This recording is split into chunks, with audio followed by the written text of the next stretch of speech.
Good morning students. प्यारे बच्चों, शंकु परिच्छेद में हम एक्सरसाइज 11.1 कर रहे थे और इस एक्सरसाइज में हमने वृत्त से संबंधित अभी तक क्वेश्चन किए हैं। इसके जो भी बचे हुए क्वेश्चन हैं प्यारे बच्चों, उसे आज हम ख़त्म करेंगे और उसके बाद हम वृत्त के आधार पर सभी क्वेश्चन कर चुके होंगे। ठीक है, तो क्वेश्चन नंबर 11 तक आपके हो गए थे। क्वेश्चन नंबर 12वां देखिए प्यारे बच्चों। क्वेश्चन नंबर 12वें में ये कहा है कि वृत्त की त्रिज्या 5 है। त्रिज्या जो है वो 5 है और उस वृत्त का हमें समीकरण ज्ञात करना है जिसकी त्रिज्या 5 है और जिसका केंद्र x अक्ष पर हो।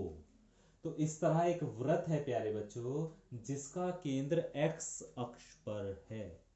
ठीक है, जब केंद्र x अक्ष पर है तो इसके निर्देशांक जो h और k मानते थे हम, तो ये तो h होगा, लेकिन k क्योंकि x अक्ष पर है, भाई ये x निर्देशांक होते हैं या y निर्देशांक होते हैं। तो जब ये x अक्ष पे है तो यहाँ पे y निर्देशांक तो 0 होता है। तो इसका मतलब क्या है कि k का मान यहाँ पर 0 होगा। x अक्ष पर k का मान 0 होगा क्योंकि वो y निर्देशांक होता है। और अगर मैं वृत्त को y अक्ष पर ले लेता, केंद्र इसका y अक्ष पर होता, तो वहां पर h का मान 0 हो जाता, x निर्देशांक 0 हो जाते। ठीक है, तो इसलिए केंद्र के निर्देशांक h और 0 हैं प्यारे बच्चों, ध्यान रखिएगा। ठीक है, तो वृत्त का जो केंद्र है वो है h और 0। वृत्त की त्रिज्या है 5। तो ऐसे वृत्त का समीकरण जिसका केंद्र हमें पता है, जिसकी त्रिज्या हमें पता है, हम जानते हैं वृत्त का समीकरण होता है x माइनस एच का whole square plus Y minus K का होल स्क्वायर बराबर आर स्क्वायर। तो वही वैल्यू देखिए, x माइनस एच का whole square plus y minus 0 का होल स्क्वायर और बराबर 5 का स्क्वायर, क्योंकि k की जगह यहाँ पर 0 है। तो यह हो गया x माइनस एच का whole square plus Y square बराबर 25। तो ये समीकरण नंबर 1 मान ली हमने, यानी वृत्त का जो समीकरण है वो ये रूप आ गया है। अब इन्होंने कहा है प्यारे बच्चों कि ये जो वृत्त आया है ये बिंदु 2 और 3 से होकर जाता है। ये वाला वृत्त बिंदु 2 और 3 से होकर जाता है। तो इसका मतलब क्या है कि जो बिंदु हैं वो इस वृत्त को सेटिस्फाई करेंगे, है ना। सेटिस्फाई करने का मतलब क्या है कि x की जगह 2 और y की जगह 3 रख देंगे।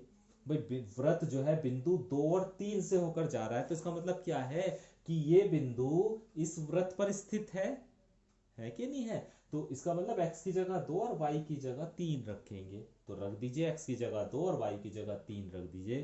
तो 2 माइनस एच का होल स्क्वायर प्लस 3 का स्क्वायर बराबर 25। खोल लीजिए इसे, इसका होल स्क्वायर खोलेंगे तो 4 plus H square minus 4h plus 9 equal to 25। समीकरण बना लीजिए, H square minus 4h plus 13 minus 25 बराबर, भाई ये 9 और 4 13 हो गया ना जुड़ के, और 25 को इधर ले आए उठा के।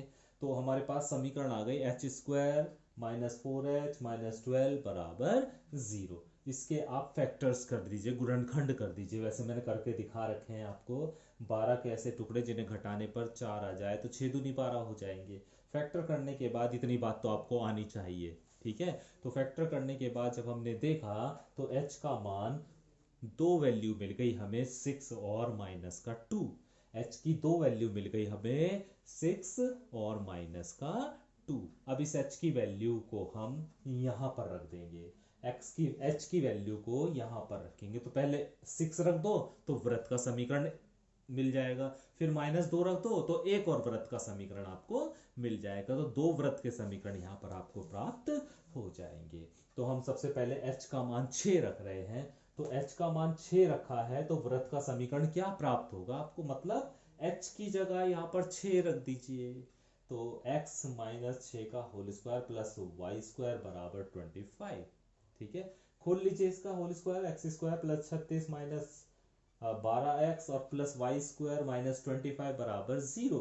हल कर लीजिए, हल करने के बाद X square plus Y square minus 12x plus 11 बराबर 0। एक ही आपको समीकरण मिल जाएगा, ये वृत्त का एक समीकरण हो जाएगा। ठीक है, तो अभी हमने प्यारे बच्चों h का मान 6 लिया है, तो हमें ये व्रत का समीकरण मिल गया। इस h के मान 6 को यहाँ पे रखना है।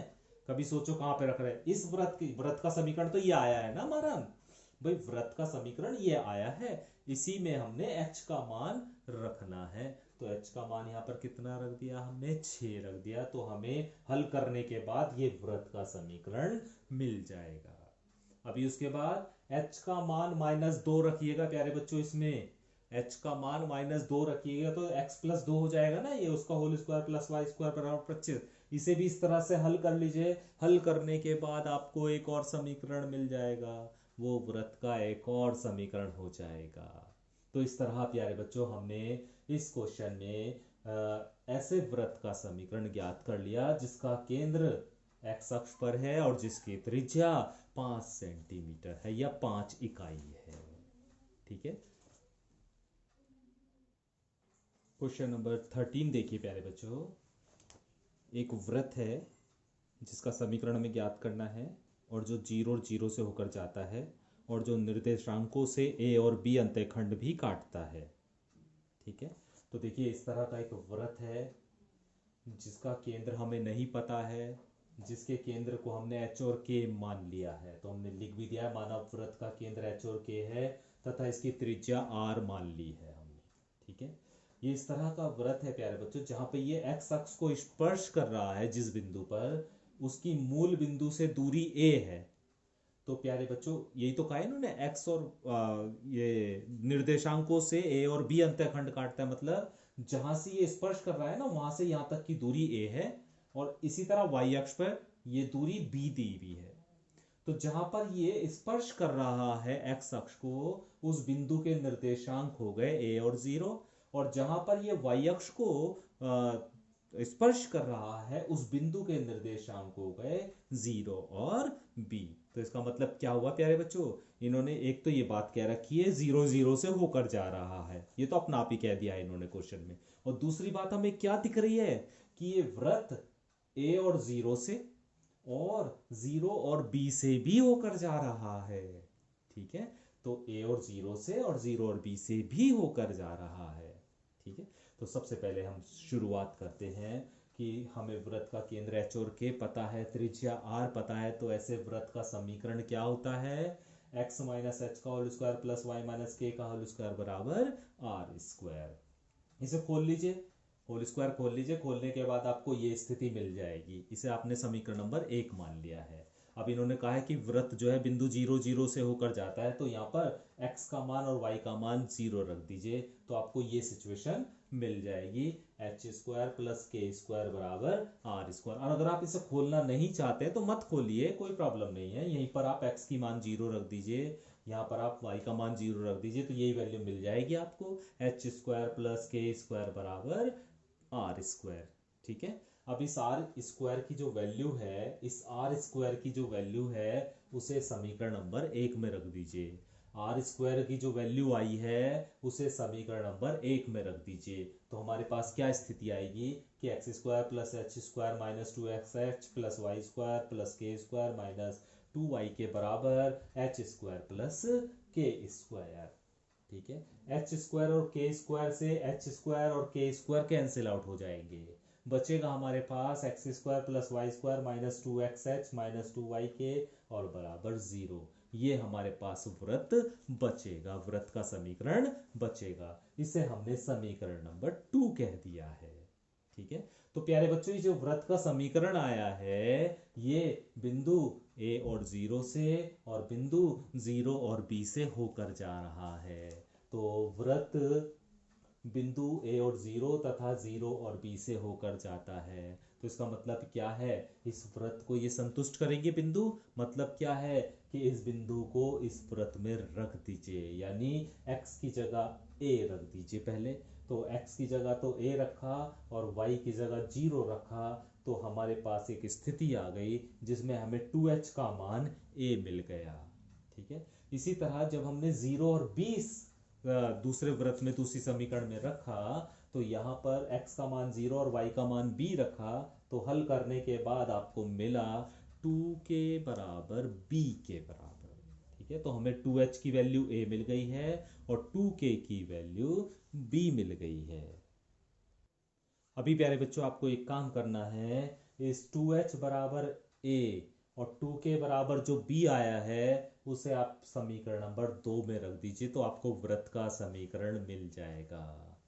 h का 2h बराबर a आया है ना, तो यहाँ पर देखो 2h की जगह a रख दीजिए और 2k की जगह b रख सकते हो, तो देखो 2k की जगह यहाँ पर b रख सकते हैं 2k की जगह।